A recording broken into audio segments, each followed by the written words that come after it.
వార్తలకి స్వాగతం. వివరాల్లోకి వెళితే నిన్నటి విధ్వంసం నుంచి రేపటి వికాసం వైపు అమరావతి ప్రయాణం మొదలవుతుందని ముఖ్యమంత్రి చంద్రబాబు చెప్పారు. ప్రధాని మోదీ చేతుల మీదుగా రాజధాని పనులు పునఃప్రారంభమయ్యే రోజు రాష్ట్ర చరిత్రలోనే గొప్ప మలుపు అవుతుందన్నారు. మే 2న రాజధానిలో ప్రధాని మోదీ పాల్గొనే సభకు సంబంధించిన ఏర్పాట్లపై మంత్రులు, ఉన్నతాధికారులతో ఆయన ఉండవల్లిలోని నివాసంలో సమీక్షించారు.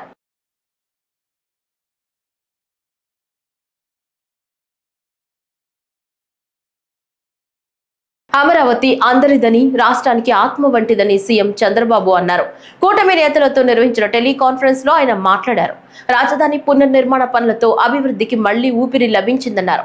సభకు తరలివచ్చే ప్రజలకు అసౌకర్యం కలగకూడదని చెప్పారు. అమరావతి రాజధాని తెలుగువారి ఆత్మగౌరవానికి ప్రతీక అని పేర్కొన్నారు. అన్ని ప్రాంతాలను సమానంగా అభివృద్ధి చేస్తామన్నారు. ప్రజలను తప్పుదారి పట్టించే వ్యతిరేక శక్తుల పట్ల అప్రమత్తంగా ఉండాలని సూచించారు. రాజధానిలో రైతులను భాగస్వాములను చేస్తున్నట్లు చంద్రబాబు వివరించారు.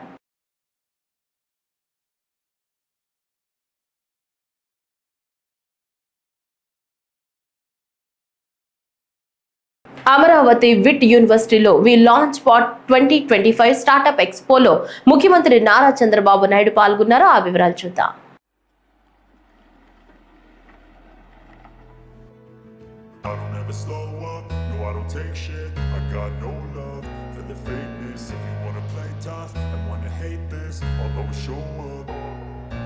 I don't ever slow up, no I don't take shit. I got no love for the fakeness. If you wanna play tough and wanna hate this, I'll always show up and make a statement. I don't ever slow up, no I don't take shit. I got no love for the fakeness. If you wanna play tough and wanna hate this, I'll always show up and make a statement. Everything I do so instinctive and so passionate. Every word I move so descriptive like an adjective. I got a vendetta against people who patented being negative when you should be getting after it.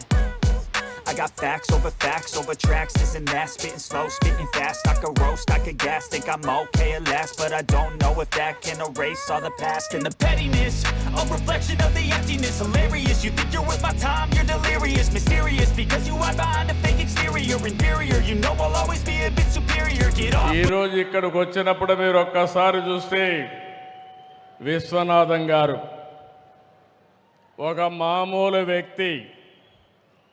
ఆయన జీవితం కూడా మీరు ఒకసారి చూస్తే 20 ఏళ్ళు రాజకీయంలో ఉన్నాడు. ఆ రోజుట్లో అన్నాదురైతో పార్లమెంట్లో ఉండి మళ్ళీ కరుణానిధితో కూడా పనిచేసి తర్వాత ఎంజీఆర్తో పనిచేసి తర్వాత జయలలిత క్యాబినెట్లో 2 ఏళ్ళు పనిచేసి తర్వాత వచ్చి విట్టు ప్రారంభించాడు. ఈ విట్టు ప్రారంభించినప్పుడు మీరు చూస్తే దగ్గర 180 మంది స్టూడెంట్స్తో ప్రారంభించాడు వెల్లూరులో. అయితే ఇది గ్రేట్ విజనరీ. 2014లో రాష్ట్ర విభజన జరిగింది. నేను అప్పటికి ఎలక్షన్ కూడా కాలేదు. కానీ మొట్టమొదటిసారిగా వచ్చి వారు ఒకటే చెప్పారు, మీ మీద నాకు నమ్మకం ఉంది, మీరు గెలిచిన వెంటనే అమరావతిలో నేను విట్టు పెడతానని చెప్పిన మొట్టమొదటి వ్యక్తి విశ్వనాథం గారు.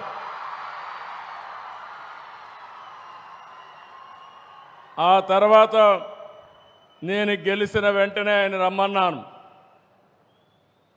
ఇక్కడ ల్యాండ్ కూడా మీరు ఒక్కసారి చూస్తే ప్రపంచంలో ఇలాంటి ఎక్స్పెరిమెంట్ ఎక్కడా జరగలేదు.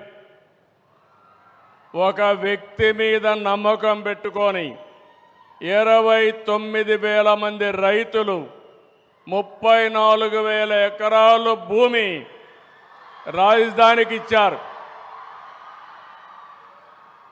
మేము కూడా అభివృద్ధిలో భాగస్వాములు అవుతామని ఫార్మర్స్ ముందుకు వచ్చారు. అది ఒక టర్నింగ్ పాయింట్. మీ అందరికీ ఒక ఐడియా ఉంది, నేను ఎప్పుడు కూడా అభివృద్ధిలో ముందుంటాను. అందరమారిగా మాటలు చెప్పను. ఒక్కోసారి ట్రాక్ రికార్డు కూడా ఉంది. హైదరాబాద్లో ఎవ్వరు కూడా జూబ్లీ హిల్స్ అవతల ఏది చూడని రాళ్ళు రెప్పలు. అలాంటి రాళ్ల రెప్పల్లో భవిష్యత్తును చూసిన వ్యక్తి, భవిష్యత్తును చూసిన పార్టీ తెలుగుదేశం పార్టీ.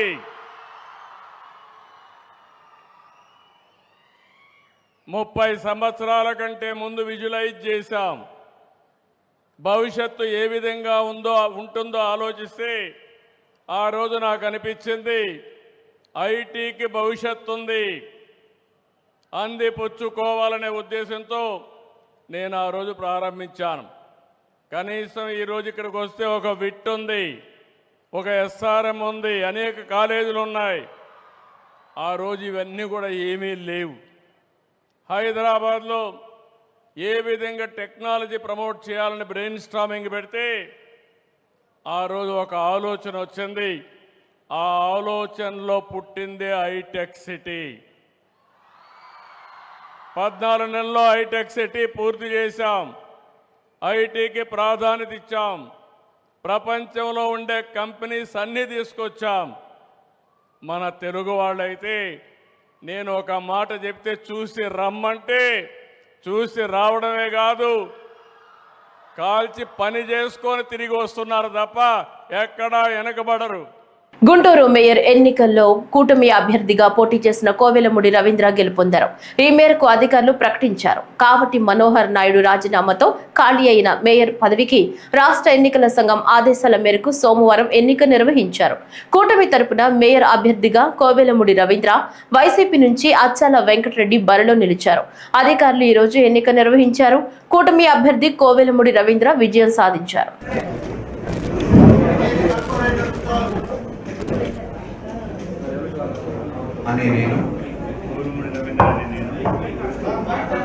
ఈరోజు గుంటూరు మేయర్ పీఠం కూటమి అభ్యర్థిగా నిలబడినటువంటి శ్రీ కోవెలమూడి రవీంద్ర గారు, నాని గారు గెలవటం మా అందరికీ చాలా ఆనందంగాను గర్వంగాను ఉంది. మొట్టమొదటిగా దీనికి సహకరించినటువంటి తెలుగుదేశం, జనసేన కార్పొరేటర్లందరికీ, అదేవిధంగా కూటమి ఇంక్లూడింగ్ బీజేపీ నాయకులందరికీ, ముఖ్యంగా దీన్ని కోఆర్డినేట్ చేసినటువంటి మా ఎమ్మెల్యేలకు అందరికీ, కార్యకర్తలందరికీ కూడా కృతజ్ఞతలు, ధన్యవాదాలు. రెండో విషయం, గత 20 సంవత్సరాలుగా నాని గారు తెలుగుదేశం పార్టీ కోసం అంకిత భావంతో సొంత డబ్బు ఖర్చు పెట్టుకొని ప్రతిసారి తన సీటుని త్యాగం చేస్తూ ముందుకు వెళ్ళారు. కాబట్టి నిజమైన కార్యకర్తగా ఈ రోజున తెలుగుదేశం పార్టీ, శ్రీ నారా చంద్రబాబు నాయుడు గారు, శ్రీ నారా లోకేష్ గారు, అదేవిధంగా సహకరించినటువంటి పవన్ కళ్యాణ్ గారు, పురంధేశ్వరి గారు అందరూ కలిసి ఈరోజు కూటమి అభ్యర్థిగా నాని గారిని ఇచ్చి ప్రోత్సహించినందుకు వారికి కూడా ఇంకొకసారి ధన్యవాదాలు తెలుపుతా ఉన్నాం. మూడవది, ఈరోజు చూస్తే వైఎస్ఆర్ కాంగ్రెస్ పార్టీకి కూడా దాదాపుగా 25 మందో ఎన్నో కార్పొరేటర్లు ఇంకా ఉన్నారు. మేము మిగిలిన ప్రాంతాల మాదిరిగా కాకుండా ఒక బలమైన ప్రతిపక్షం ఉండాలి అనే విధంగా, అదేవిధంగా అభివృద్ధిలో ముందుకు వెళ్తూ చేసేటువంటి చాలా అభివృద్ధి కార్యక్రమాలు ఉన్నాయి. వీటన్నిటికీ ఎంపీ దగ్గర నుంచి కార్పొరేటర్ వరకు అందరూ ఒకళ్ళు ఉంటే ఈజీగా ఉంటుంది. మేయర్ గారు అందరూ కోఆర్డినేట్ చేసుకొని వర్క్స్ ఫాస్ట్గా అవటానికి ఆ ఉద్దేశంతో చేసినటువంటి మార్పే ఈ మేయర్ మార్పు. కాబట్టి అప్పటికి కూడా బలమైన ప్రతిపక్షం ఉంటుంది. ప్రతిపక్షం వాళ్ళు సమస్యల మీద పోరాడండి. తప్పనిసరిగా మేము కూడా వాటిని పాజిటివ్గా తీసుకొని సమస్యలన్నీ పరిష్కరిస్తాం. తర్వాత నాలుగోది, ఈ విధమైనటువంటి మార్పులు చేయటానికి అందరికి కూడా ఇబ్బంది పడేటువంటి పరిస్థితి. మేము కూడా శ్రీ నారా చంద్రబాబు నాయుడు గారి దృష్టికి తీసుకువెళ్తాం. ఎప్పుడైతే ఈ ఎలక్షన్స్ అయిపోతే ఎంపీ ఎమ్మెల్యేలతో పాటు ఇవి కూడా కార్పొరేషన్లు, పంచాయతీలు కనుక అవ్వగలిగితే ఇవన్నీ తలనొప్పి ఉండదు ఎవరికి కూడా. అందరూ ఒక సిస్టమేటిక్గా, ఇప్పుడు ఎందుకంటే దాదాపు సంవత్సరం అయిపోయింది ఇవన్నీ మారేటప్పటికే, అది ఇంత ప్రయత్నం చేస్తే 1 సంవత్సరం పట్టింది. ఇలాంటి పరిస్థితి రాకుండా ముందు సిస్టమేటిక్ గా ఉండాలని కూడా నేను కోరుకుంటున్నాను. ఉండవల్లిలో నిర్వహిస్తున్న ఉండవల్లి సూపర్ లీగ్ టోర్నమెంట్ లో రాజేష్ జొన్నా సిసి టీం జెర్సీలను దేవుడు మన్యం గ్రౌండ్ లో జనసేన తాడేపల్లి మండల అధ్యక్షులు సామల నాగేశ్వరరావు, జనసేన రాష్ట్ర ఐటీ విభాగం కోఆర్డినేటర్ చవ్వాకుల కోటేష్ బాబు, జనసేన నాయకులు సోషల్ వర్కర్ జొన్న రాజేష్ ఆవిష్కరించారు. అలాగే టీం సభ్యులకు టీ షర్ట్స్ అందజేశారు. ఈ సందర్భంగా మాట్లాడుతూ వేసవి సెలవుల్లో నిర్వహిస్తున్న టోర్నమెంట్స్ విద్యార్థుల మనోవికాసానికి దోహదపడుతుందని నిర్వాహకులను అభినందించారు.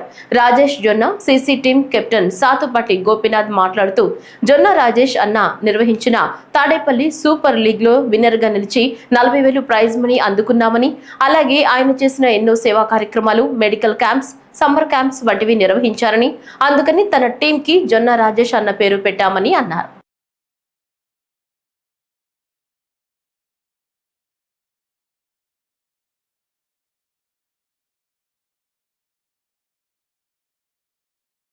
ఎనిమిదవ తరగతి చదువుతున్న భరత్ తలసేమియా వ్యాధితో బాధపడుతున్నాడు. హక్కును చేర్చుకోవాల్సిన తండ్రి పిల్లాడి బాధ్యతలు భారమని వదిలి వెళ్లిపోతే తల్లిని హార్ట్అటాక్ రూపంలో ఫిబ్రవరి 15న విధి తల్లిని కూడా దూరం చేసింది. ప్రస్తుతం తాడేపల్లి నులకపేటలో తన పిన్నే పిల్లోడి ఆలనా పాలన చూసుకుంటుంది. గత 3 సంవత్సరాలుగా జనసేన అండగా ఉండి బ్లడ్ డొనేషన్ క్యాంపులు నిర్వహించి సంవత్సరానికి సరిపడా రక్తాన్ని చిన్నారి బాలుడికి సమకూరుస్తుంది. ఈ మహత్ కార్యంలో భాగంగా జనసేన తాడేపల్లి 19వ వార్డు అధ్యక్షుడు కాశీమాల దినేష్ చక్రవర్తి ఆధ్వర్యంలో రక్తదాన శిబిరాన్ని ప్రారంభించారు. ఈ కార్యక్రమానికి ముఖ్య అతిథులుగా జనసేన తాడేపల్లి రూరల్ అధ్యక్షులు సామల నాగేశ్వరరావు, జనసేన నాయకులు జొన్న రాజేష్, చవాకుల కోటేష్ బాబు పాల్గొని రక్తదానం చేసి వారికి సర్టిఫికేట్స్ అందజేశారు. ఈ సందర్భంగా మాట్లాడుతూ ఒక్కసారి బ్లడ్ కొనుక్కోవాలంటే 1,500 రూపాయల వరకు ఖర్చు అవుతుందని, ఇలా బ్లడ్ బ్యాంక్ పెట్టి కలెక్ట్ చేసిన రక్తాన్ని సంవత్సరం మొత్తం భరత్ కు ఉచితంగా అందిస్తున్న సురక్ష బ్లడ్ సెంటర్ వారిని ప్రత్యేకంగా అభినందించారు.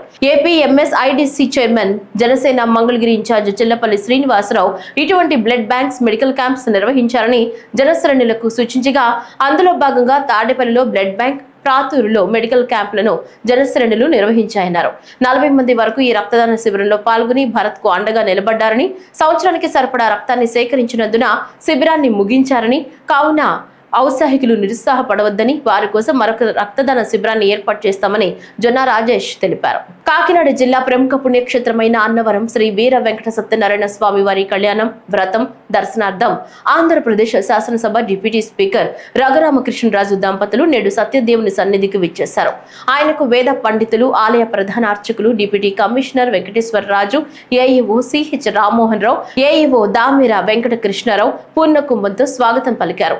అనంతరం శ్రీ స్వామివారి వ్రతమాచరించి స్వామి అమ్మవార్లను దర్శించుకుని ప్రత్యేక పూజలు నిర్వహించారు. తదుపరి వేద పండితులు వేదాశీర్వచనం అందించగా ఆలయ అధికారులు స్వామివారి ప్రసాదం అందజేశారు.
స్కూల్లో మధ్యాహ్నం భోజనం తయారు చేసే కార్మికులకు కనీసం 10,000 రూపాయలు ఇవ్వాలని డిమాండ్ చేస్తూ చిత్తూరు కలెక్టర్ కార్యాలయం వద్ద మధ్యాహ్న భోజన పథకం కార్మికులు ధర్నా నిర్వహించారు. ఈ కార్యక్రమంలో మధ్యాహ్న భోజన కార్మికులకు అధిక సంఖ్యలో పాల్గొని తమ డిమాండ్లను తెలిపారు.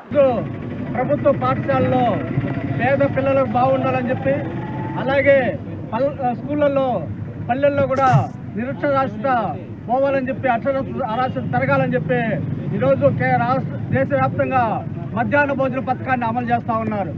సంతోషమే. మధ్యాహ్న భోజనం అమలు చేయడానికి మా వంతు కూడా మేము సహకారం చేస్తాం. అయితే మా మధ్యాహ్న భోజన పథకం వర్కర్లైనా, స్కూల్ స్వీపర్లైనా పేద పిల్లలకు సేవ చేయాలని చెప్పే ఉద్దేశంతో తక్కువ జీతాలైనా సరే వాళ్ళు పనిచేస్తూ ఉన్నారు. అయితే ప్రభుత్వం మాత్రం వాళ్ళను వెట్టి చాకిరీ చేయించుకోవడం అనేది జరుగుతూ ఉంది. ఇది చాలా దారుణం అని చెప్పి మేము ఆరోపిస్తూ ఉన్నాం. ఎందుకంటే ఈరోజు జాతీయ ఉపాధి హామీ పథకంలో పనిచేసిన రోజుకు 200 రూపాయలు, దాదాపు 6-7 వేల రూపాయలు ఈరోజు వస్తూ ఉంది. కనీసం మధ్యాహ్న భోజన పథక వర్కర్లకి కేంద్ర ప్రభుత్వం రాష్ట్ర ప్రభుత్వం కలిపి 3,000 రూపాయలు మాత్రమే ఇస్తూ ఉన్నారు. ఇది చాలా దారుణమైనటువంటి విషయము. ఇది పేదల దగ్గర మహిళల దగ్గర వెట్టి చాకరీ చేయించుకోవడం అని చెప్పి మేము చాలా ప్రభుత్వానికి తెలియజేస్తా ఉన్నాం. అలాగే స్వీపర్లకు గత 5-6 సంవత్సరాల నుంచి పనిచేస్తూ ఉన్నారు. కేవలం 6,000 రూపాయలు ఇస్తున్నారు. స్కూల్ శుభ్రం చేయాలి, అలాగే బాత్రూమ్ శుభ్రం చేయాలి. ఈరోజు కనీసం అంటే కూడా ఒక కుటుంబాన్ని పోషించుకోవాలంటే ప్రభుత్వమే పార్లమెంటు కమిటీ నిర్ణయించింది 26,000 రూపాయలు. కనీస వేతన చట్టం అది. కనీస వేతనం 26,000 రూపాయలు ఇవ్వాలని ప్రభుత్వం నిర్ణయించినా ఇప్పటికీ కూడా అది అమలు కావడంలే. కనీసం మేము అడుగుతా ఉండేది కనీసం 18,000 రూపాయలు మాత్రమే ఇవ్వమని అడుగుతున్నాం. చట్ట ప్రకారం కాదు, కేవలం కనీస వేతనం 18,000 రూపాయలు మాత్రమే ఇవ్వాలని చెప్పి అడుగుతున్నాం. అలాగే పిల్లలకు భోజనం పెట్టాలంటే ఈరోజు కేవలం రైస్ మాత్రం ఇచ్చి కోడిగుడ్లు చిక్కీలు ఇస్తున్నారు తప్ప కోడిగుడ్లు అలాగే కావాల్సినటువంటి సరుకులన్నీ కూడా వర్కర్లే కొనుక్కుంటా ఉన్నారు, పెట్టుబడి పెడతా ఉన్నారు. కానీ ప్రభుత్వం మాత్రం దానికి కావాల్సినటువంటి డబ్బులు మాత్రం ఇవ్వడం లేదు. ఈరోజు నిత్యావసర ధరలు పెరిగాయి, కూరగాయల ధరలు పెరిగాయి. కనీసం వాటి పప్పు నూనె అన్నీ కూడా పెరిగాయి. అయితే దాన్ని బట్టి ఏదైతే నిత్యావసర ధరలు పెరిగాయో దాన్ని బట్టి డబ్బులు ఇమ్మని చెప్పి మేము ఈ సందర్భంగా డిమాండ్ చేస్తా ఉన్నాం.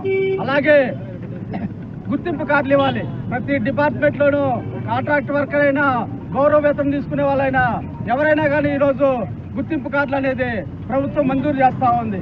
కనీసం ప్రభుత్వ పాఠశాలలో పనిచేసేటువంటి స్వీపర్లకైనా, విద్యామిట్స్ వాళ్ళకైనా గుర్తింపు కార్డులు ఇవ్వడం లేదు. గుర్తింపు కార్డులు ఇవ్వాలని చెప్పి ఈ సందర్భంగా డిమాండ్ చేస్తా ఉన్నాం.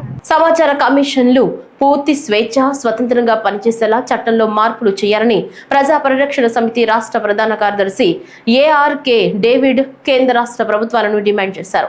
ప్రజా పరిరక్షణ సమితి ఆధ్వర్యంలో రాష్ట్ర స్థాయి రౌండ్ టేబుల్ సమావేశం గాంధీనగర్లోని ప్రెస్ క్లబ్ లో జరిగింది.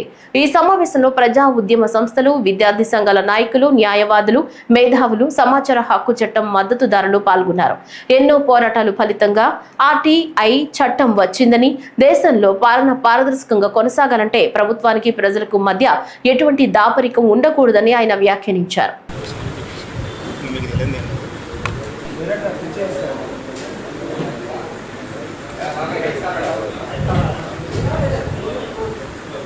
సమాచార హక్కు చట్టం నిర్వీర్యం కాకుండా వచ్చే అక్టోబర్ 12వ తారీఖున ఈ సమాచార హక్కు చట్టం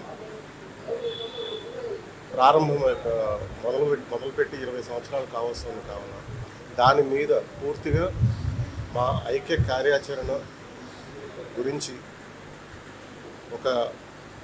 వివిధ కార్యక్రమాలు నిర్వహించే విధంగా రాష్ట్ర వ్యాప్తంగా వివిధ జిల్లాలలో అన్ని రకాల వేదికల నుండి అందరము కూడా సమిష్టిగా దీని మీద పూర్తిగా దీనికి సంబంధించిన ప్రాముఖ్యతని ప్రజానీకానికి అలాగే ప్రభుత్వానికి ఒక సంయుక్తంగా మాకు సంబంధించిన కార్యాచరణ విధానాన్ని దీన్ని పరిరక్షించుకునే విధంగా సమాచార హక్కుని చట్టాన్ని ప్రతి ఒక్కళ్ళు కూడా పరిరక్షించుకునే విధంగా ఏ రకమైన అడుగులు వేయాలో ఈరోజు ప్రజా పరిరక్షణ సమితి ఆధ్వర్యంలో అన్ని ప్రజాసంఘ రాష్ట్రంలో ఉన్నటువంటి అన్ని ప్రజా సంఘాలను కలుపుకొని ఈ రౌండ్ టేబుల్ సమావేశం ఏర్పాటు చేశాం.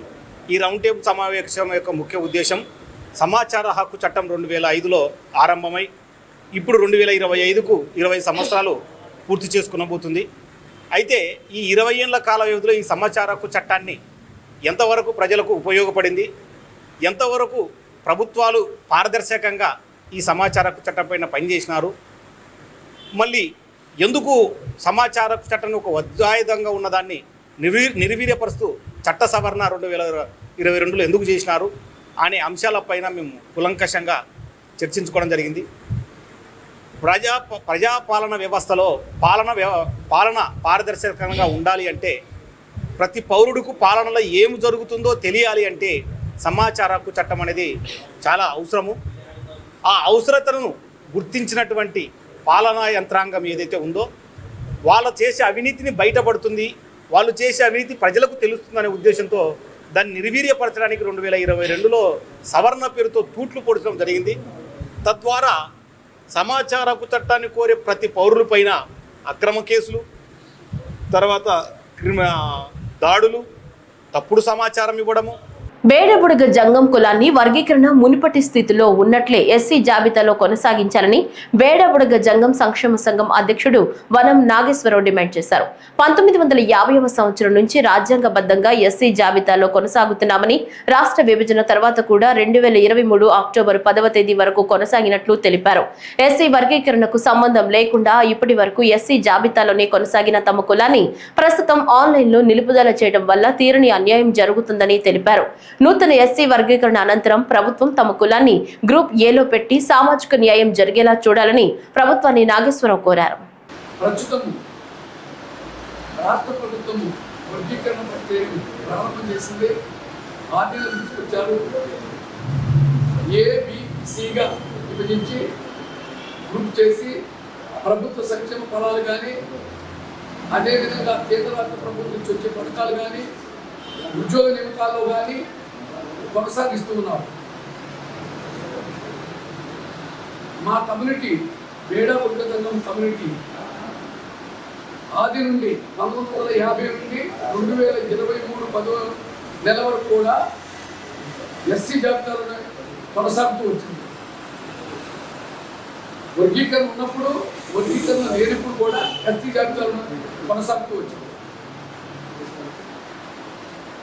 ఉమ్మడి రాష్ట్రంలో కొనసాగింది. రాష్ట్రం విడిపోయిన తర్వాత 2023 9వ నెల వరకు కొనసాగుతూ 10వ నెల వరకు నిలుపుదల చేయడం జరిగింది. 10వ నెల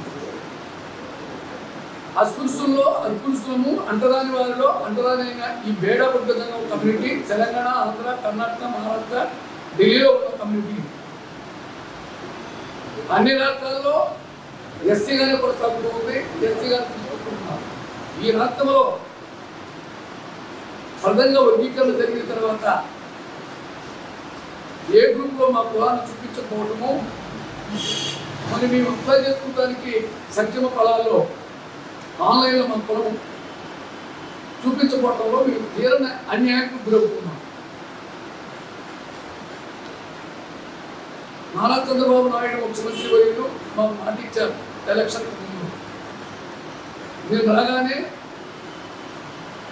మీకు ఆన్లైన్లో నిలుపుదల చేస్తున్నాను, ఆన్లైన్లో పెట్టి మీకు సర్టిఫికేట్ ఇస్తాను, ఎస్సీ సర్టిఫికేట్ అని. అది వాస్తవము. మేము జెన్యూన్ పర్సన్ తెలంగాణ నుంచి వచ్చిన బేడబుడగ జంగం కమ్యూనిటీ వాడము. 1959లో వచ్చి అక్కడ నుంచి ఈ రోజు వరకు కూడా మేము పొందుతూనే ఉన్నాం. ఇంతకు మునుపు అనేక రకాల కమిషన్లు వేసినవి. ఆ కమిషన్ ప్రతి కమిషన్లో కూడా ఎస్సీ జాబితాలోనే ఉన్నారు బేడబుడగ జంగం కమ్యూనిటీ వారు. మీరు దాన్ని ఎంతగానో కొనసాగించవలసిందిగా కోరుతూ ఏపీయూడబ్ల్యూజే ఆధ్వర్యంలో ప్రపంచ శాంతిని కాంక్షిస్తూ విజయవాడ ప్రెస్ క్లబ్ నుంచి ధర్నా చౌక్ వరకు శాంతి సంఘీభావ ర్యాలీ జరిగింది. పలు మీడియా సంస్థల నుంచి సీనియర్, జూనియర్ పాత్రికేయులు ఈ ర్యాలీలో పాల్గొని భారత్ మాతాకి జై, ఉగ్రవాదం నశించాలి, ఉగ్రవాద దాడులను ఖండించాలని నినాదాలిస్తూ బాధితులకు సంఘీభావం అందించారు. ఈ సందర్భంగా కాశ్మీర్లోని పహల్గాం పర్యాటకులపై పాకిస్తాన్ ఉగ్రవాదుల దాడి పిరిగి పందుల చర్యగా Andhra Pradesh union of working journalist రాష్ట్ర అధ్యక్షుడు ఐవి సుబ్బారావు పేర్కొన్నారు. వర్ధిల్లాలి ప్రపంచ శాంతి, వర్ధిల్లాలి ప్రపంచ శాంతి, వర్ధిల్లాలి ప్రపంచ శాంతి. ఖండించండి ఉగ్రవాదుల చర్యలను, ఖండించండి మత సామరస్యాన్ని, ఖండించండి ఉగ్రవాదుల దాడులను, ఖండించండి ఉగ్రవాదుల దుశ్చర్యలను, ఖండించండి ఉగ్రవాదుల దుశ్చర్యలను. వర్ధిల్లాలి ప్రపంచ శాంతి. కాశ్మీర్లో ఉగ్రవాదులు యాత్రికులపై జరిపిన దాడుల్ని యావత్ రాష్ట్రంలోని జర్నలిస్టుల పక్షాన ఆంధ్రప్రదేశ్ వర్కింగ్ జర్నలిస్ట్ యూనియన్గా మేము తీవ్రంగా ఖండిస్తున్నాం. ఈ నేపథ్యంలో ప్రపంచ శాంతిని కాంక్షిస్తూ ఉగ్రవాద చర్యలను వ్యతిరేకిస్తూ ఈరోజు రాష్ట్ర వ్యాప్తంగా కూడా జర్నలిస్టులందరినీ కలుపుకొని ఆంధ్రప్రదేశ్ వర్కింగ్ జర్నలిస్ట్ యూనియన్ తరఫున శాంతి కార్యక్రమాలను, ర్యాలీలను నిర్వహించడం జరుగుతుంది. 27 మంది యాత్రికుల్ని అక్కడ హతమార్చడం, అందుట్లో మన రాష్ట్రానికి చెందిన చంద్రమౌళి మధుసూదన్ రావు గారు కూడా బలి కావటం అందరికీ తెలిసిందే. ఈ ఉగ్రవాదుల చర్య అనంతరం పాకిస్తాన్ ఇటు భారతదేశ దౌత్య సంబంధాలు కూడా దెబ్బతింటాం, తదనుగుణంగా రెండు దేశాల్లోనూ అశాంతి వాతావరణం నెలకొనటం, అనేక రంగాల మీద ఆ ప్రభావాలు చూపటం మనం అందరం చూస్తున్నాం. అందుకనే యావత్ ప్రజానీకం ఈ శాంతిని కాంక్షించాలని మేము కోరుకుంటూ తిరిగి శాంతి పరిస్థితిని నెలకొనాలి.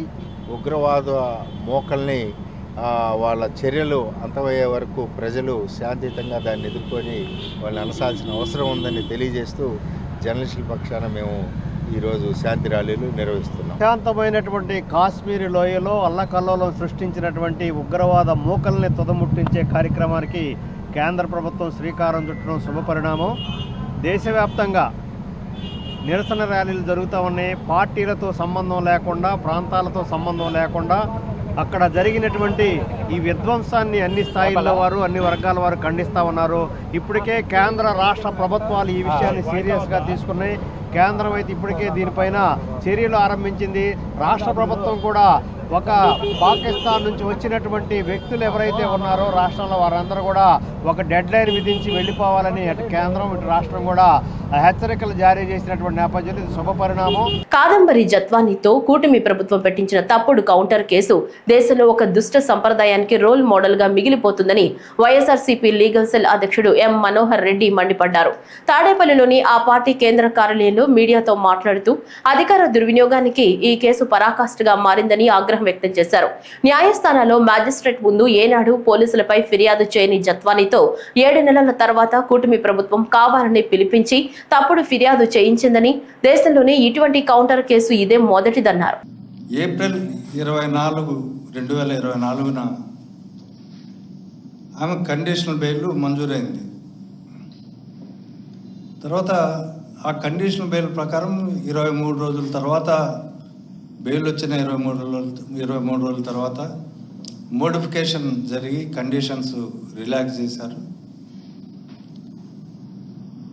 ఈ మధ్యకాలంలో ముంబైలో అరెస్టు చేసినప్పటి నుంచి విజయవాడ కోర్టుకు తీసుకొచ్చినప్పుడు కానీ, పోలీస్ కస్టడీలో కానీ ఎక్కడా అధికారుల పైన ఆమె ఒక ఆరోపణ చేయలే, కోర్టుకు చెప్పలే. నాతో చట్టపరంగానే పోలీసులు వ్యవహరించారు, నన్నేమి ఇబ్బంది పెట్టలేదని మేజిస్ట్రేట్ గారి ముందు చెప్పడం కూడా జరిగింది. ఆమె ఎలాంటి కంప్లైంట్ కూడా ఇవ్వలే. ఈవెన్ పోలీసు వాళ్ళు పోలీస్ కస్టడీలో ఇంట్రాగేషన్స్ అడ్వకేట్ సమక్షంలో జరిపినప్పుడు కూడా ఆమె చెప్పిన విషయాలన్నీ మధ్యవర్తులు రాసిన తర్వాత మధ్యవర్తులు సంతకాలు పెట్టారు, కానీ ఆమె రిఫ్యూజ్ చేసింది సంతకం పెట్టడానికి. అంటే దీన్ని బట్టి అర్థమవుతుంది ఏమి, నిర్బంధం ఎక్కడా పెట్టలేదు. యాజ్ ఇట్ ఈస్గా ఆమె రిఫ్యూజ్ టు సైన్ అని రాసే కోర్టులో వాంగ్మూలాలని కోర్టులో వేయడం జరిగింది. తర్వాత విజయవాడ కోర్టులో కానీ, ముంబై కోర్టులో కానీ ఎక్కడైనా సరే ఆమె ఎటువంటి ఆరోపణలు కూడా చేయలే. తర్వాత దర్యాప్తు ప్రక్రియలో ముందుకు సాగుతున్న క్రమంలో ఆగస్టు 2024 అంటే ఈ కూటమి ప్రభుత్వం అధికారంలోకి వచ్చిన తర్వాత TV5 ఛానల్ ఒక ఇంటర్వ్యూ తీసుకునింది ఆమెతో. తీసుకొని నా పైన తప్పుడు కేసు పెట్టినారని దానిపైన ఒక చర్చ అవన్నీ జరిగి, ఇది చేసిన ఈ ఇంటర్వ్యూ తర్వాత ఆమెతో ఆన్లైన్ ద్వారా ఒక ఫిర్యాదు తెప్పించుకున్నారు పోలీస్ అధికారులు. ఇదంతా ఎందుకు చెప్తున్నా అంటే కుట్ర ప్రకారం, ఎంత ప్లాన్డ్ ప్రకారం జరిగిందని. ఆన్లైన్ ద్వారా ఫిర్యాదు తెప్పించుకునేది ఎల్లో మీడియాలో మరుసటి రోజు చాలా ప్రముఖంగా ప్రచురించినారు. అప్పటి పోలీస్ అధికారులు నా పట్ల దురుసుగా ప్రవర్తించినారని, తప్పుడు కేసు పెట్టారని అవన్నీ. ఈ ఎల్లో మీడియా వచ్చిన వార్తల ఆధారంగా మళ్ళా సిటీ పోలీస్ కమిషనర్ ఒక ఎంక్వైరీ ఆఫీసర్ను నియమించడం,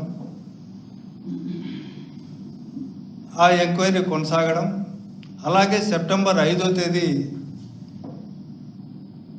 2024లో విజయవాడ కమిషనర్కు ఆమె ఫిర్యాదు చేయడం, ఆ సందర్భంగా కొంతమంది స్టేట్మెంట్లను రికార్డ్ చేశారు. ఈ ఎఫ్ఐఆర్ రిజిస్టర్ కాకముందే జత్వానీ కేసులో దానికి సంబంధించి ఎంక్వైరీ రిపోర్టును బేస్ చేసుకొని కొంతమంది ఇన్వెస్టిగేషన్ అధికారులను, దీంట్లో ఉన్న వాళ్ళను సిఐతో మొదలుకొని సూపర్వైజరీ స్థాయిలో ఉన్న డీజీపీ సీతారామాంజనేయుల వరకు కేసులు పెట్టారు. కుక్కల విద్యాసాగర్ గారిని అరెస్ట్ చేశారు. దాంట్లో ఈమె మొదటి ముద్దాయిని. వీళ్ళందరూ తమాషా ఏంటంటే ఇది సెప్టెంబర్ 13, 24న ఇబ్రహీంపట్నం పోలీస్ స్టేషన్లో ఎఫ్ఐఆర్ రిజిస్టర్ అయింది. అంతకుముందే జరిగిన ఎంక్వైరీ రిపోర్ట్ ఆధారంగా ఈ పోలీస్ అధికారులను సస్పెండ్ చేశారు. ఈ వార్తలు ఇంతటితో సమాప్తం.